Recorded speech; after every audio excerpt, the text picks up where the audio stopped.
অনেকে মনে করতেছে ইরানকে হুতায় দেবে আমেরিকা আর ইসরায়েল একসাথে। আমার অনুমান এটা পারবে না। ইরান সম্ভবত বানায় ফেলছে পারমাণবিক বোমা। আমেরিকান আক্রমণ হলে ইরান তার সর্বশক্তি প্রয়োগ করে পাল্টা আক্রমণ করবে, আর সেটা হইতে পারে পারমাণবিক বোমা তৈরি হয়ে থাকলে সেটার ব্যবহার করা। ইরানের একরোখা সাহসী অবস্থান দেখতেছেন না? এই প্রস্তুতির কারণেই সম্ভবত এই সাহসী অবস্থান আমরা দেখতে পাইতেছি। আজকের প্রশ্নটা শুধু ইরানের না, এটা গোটা দুনিয়ার সব নির্যাতিত শোষিত অবরুদ্ধ জাতির। ইরান হয়তো পরমাণু বোমার শেষ পরীক্ষায় পৌঁছে গেছে, বা হয়তো না, কিন্তু ইরান যা নিশ্চিতভাবে অর্জন করে ফেলছে তা হলো আত্মমর্যাদার পরমাণু স্তম্ভ। অনেকে বলতেছে আমেরিকা হামলা করবে, ইরান শেষ হয়ে যাবে। তাদের বলি, শেষ হয়ে গেলে ফিলিস্তিনের শিশুদের চোখে যে আগুন দেখো, সে আগুন কিভাবে এখনো জ্বলে। শেষ হয়ে গেলে ইরানের বৈজ্ঞানিকেরা কেন এখনো গোপনে কাজ করে। শেষ হয়ে গেলে এক জনপদের সাহস কিভাবে বিশ্ব শক্তির রাডারে ধরা পড়ে। ইরান কি পারমাণবিক বোমা পরীক্ষা করে ফেলছে? বোমা কি বানায় ফেলছে? 2017 সালে উত্তর কোরিয়া যখন পারমাণবিক পরীক্ষা চালায় তখন 6.3 মাত্রার ভূকম্পন রেকর্ড করা হয়। এইটা ছিল বিস্ফোরণজনিত কৃত্রিম ভূকম্পন। গতকালকেও ইরানের সেমনানে 5.1 মাত্রার ভূকম্পন হয়েছে। সেমনান ইরানের মিসাইল টেস্ট এরিয়া। এইটা ইরানের প্রধান মহাকাশ উৎক্ষেপণ কেন্দ্র। এখান থেকে সাফির এবং সিমোরগ লঞ্চ ভেহিকলের মাধ্যমে স্যাটেলাইট উৎক্ষেপণ করা হয়। এই কেন্দ্র থেকে ইরান বেশ কয়েকবার ব্যালিস্টিক মিসাইল এবং মহাকাশযান উৎক্ষেপণ করছে। সেনান একটা মরুভূমি অঞ্চল এবং এইখানে সেই কারণে জনসংখ্যা নাই, লোকজন নাই, লোকজন বাস করে না। সেই কারণে এই জায়গায় ব্যালিস্টিক মিসাইল এবং রকেট পরীক্ষা চালানো খুব নিরাপদ। 100 কিলোটনের পারমাণবিক বোমার ভূগর্ভস্থ বিস্ফোরণ হইলে সাধারণত 5 মাত্রা ভূকম্পন অনুভূত হয়। এই সামনান এলাকায় ভূগর্ভস্থ পারমাণবিক বিস্ফোরণের জায়গা হিসেবে তৈরি করেছে ইরান। এই রিপোর্ট অনেক আগেই আসিছে। তবে 2024 অক্টোবরে এই সেমনানে একই মাত্রা ভূমিকম্প হয়েছিল। সেটা ছিল আরো গভীরে, 12 কিলোমিটার গভীরে। আর ইউরোনিউজ স্টোরি করেছিল যে এইটা সম্ভবত ভূগর্ভস্থ পারমাণবিক বোমার বিস্ফোরণ। ইউরোনিউজ কিন্তু ইউরোপিয়ান ইউনিয়নের, এটা খুবই নাম করা বিখ্যাত রেসপেক্টেড একটা নিউজ এজেন্সি। এখন প্রশ্ন হইতেছে, যাই হোক, এটা হয়তো পারমাণবিক বিস্ফোরণের জন্য ভূমিকম্প হয়নি, সত্যি সত্যি একটা প্রাকৃতিক ভূমিকম্প হয়েছে। কিন্তু প্রশ্ন হইতেছে যে ইরানের কি আদৌ পারমাণবিক পরীক্ষা করার দরকার আছে? যদি সে পারমাণবিক বোমা বানায়ও ফেলে তাইলে কি পরীক্ষা করাটা জরুরি? করতেই হবে না, এটা দরকার নেই। সবচেয়ে বড় কথা হচ্ছে, যেহেতু রাশিয়ার সাথে একটা চুক্তি আছে, তাই কোনো টেস্ট না করলেও চলবে তার। কিন্তু আসলে কি ইরান পারমাণবিক বোমা তৈরি করে ফেলছে যেমন অনেকে মনে করতেছে? ইসরায়েল তো বারে বারে বারে বারে কমপ্লেন করতে যাচ্ছে, কিন্তু এটা কি করছে? আসেন এর একটু বুঝে দেখি। আজ থেকে 1 সপ্তাহ আগে ইসরায়েলের মিডিয়া রিপোর্ট করতেছে ইরান পারমাণবিক বোমা বানানোর আগে যে ক্রিটিক্যাল টেস্টগুলো করতে হয় তা সফলভাবে করে ফেলছে। এই টেস্টগুলো করে ফেলতে পারলে পারমাণবিক বোমা বানায় ফেলা 1 সপ্তাহের কাজ।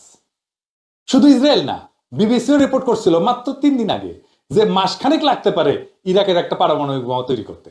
এই যে তুলসী গ্যাবার্ড, যে আমেরিকান ন্যাশনাল ইন্টেলিজেন্সের ডিরেক্টর, সে বলছিল যে ইরাকের কাছে এনরিচড ইউরেনিয়াম, মানে বোমা বানানোর, পারমাণবিক বোমা বানানোর জন্য ইউরেনিয়ামকে এনরিচ করতে হয়।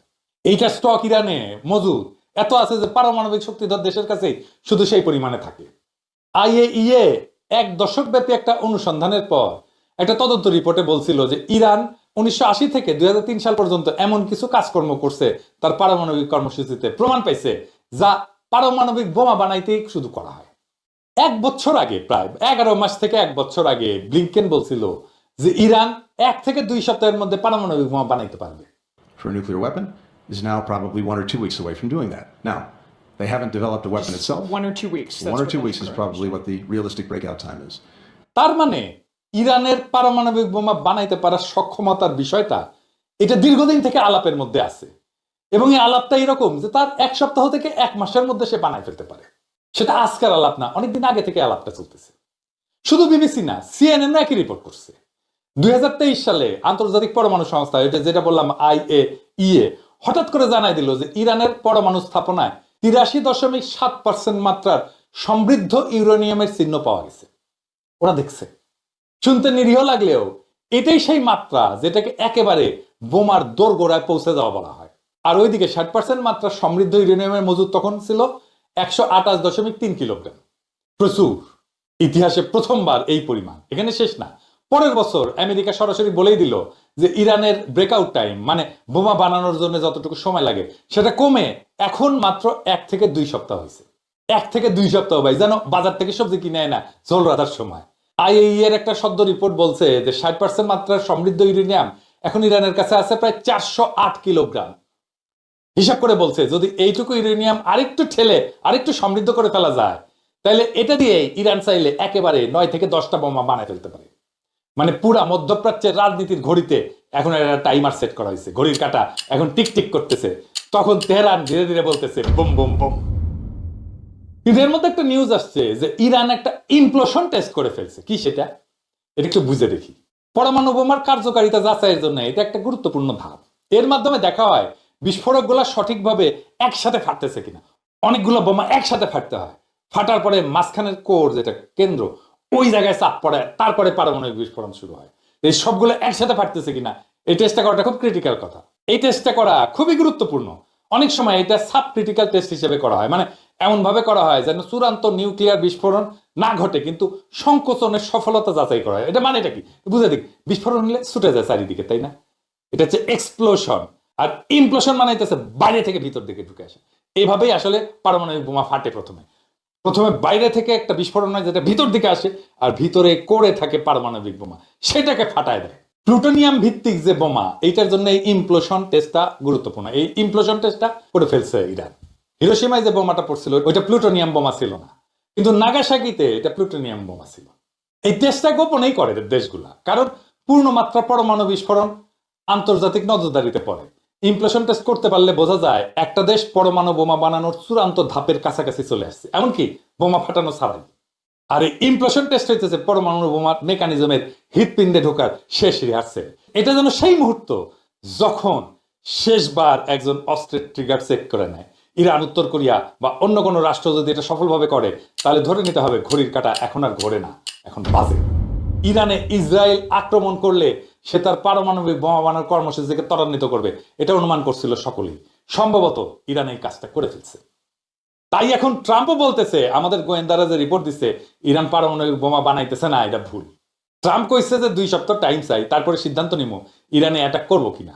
আমেরিকার বাংকার ব্লাস্টার বোমা আছে, যে বোমা যেটা মাটির নিচে থাকা ভূগর্ভস্থ বাংকার বা স্থাপনা ধ্বংস করতে পারে। ইরানের পারমাণবিক স্থাপনাগুলো সব মাটির নিচে, তবে ইরানের পারমাণবিক স্থাপনা এত গভীরে যে আমেরিকার বোমা সেই পর্যন্ত পৌঁছাবে না, বাংকার ব্লাস্টার আনুক আর যাই আনুক। এখন প্রশ্ন হইতেছে ইরানে কি আমেরিকা আক্রমণ করবে? ট্রাম্প তো সিকিউর পারিচ্ছে। অনেকে মনে করতেছে ইরানকে হুতায় দেবে আমেরিকা আর ইসরায়েল একসাথে। আমার অনুমান এটা পারবে না। যে দুনিয়ায় গণতন্ত্র আর মানবাধিকার নামের শব্দগুলোকে অস্ত্র বানায় সাম্রাজ্যবাদের ট্যাঙ্কে চাপায় দেওয়া হয়, যেখানে ইরান দাঁড়ায় আছে অধিকার আর প্রতিরোধের এক বিকল্প ব্যাখ্যা হইয়া।